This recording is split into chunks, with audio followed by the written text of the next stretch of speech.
వైఎస్ఆర్‌సీపీ మాజీ మంత్రి, అలాగే వైఎస్ఆర్‌సీపీ నాయకుడైనటువంటి బొత్స సత్యనారాయణ గారు ఈరోజు సంచలనమైన వ్యాఖ్యలు చేశారని చెప్పొచ్చు. అవేంటి అంటే, తెలుగుదేశం పార్టీ 2019 నుంచి 2024 వరకు వైసీపీ హయాంలో శ్రీలంక అయిపోతుంది, జపాన్ అయిపోతుంది, బంగ్లాదేశ్ అయిపోతుందని అన్నారు.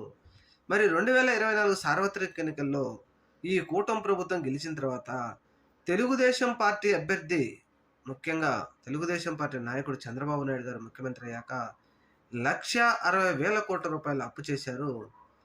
మరి అప్పుడు శ్రీలంక, బంగ్లాదేశ్ అయిపోతే మరి ఇప్పుడు ఏమైపోతుంది? ఇప్పుడు పాకిస్తాన్ అయిపోతుందా? దీనికి ఎవరు సమాధానం చెప్పాలి? పవన్ కళ్యాణ్ చెప్తాడా? చంద్రబాబు చెప్తాడా? లేకపోతే భారతదేశ ప్రధానమంత్రి నరేంద్ర మోడీ గారు చెప్తారా? సంవత్సర కాలంలో 1,50,000 కోట్ల అప్పు చేసిన చంద్రబాబు గారంటూ సంచలనమైన వ్యాఖ్యలు చేశారు బొత్స సత్యనారాయణ.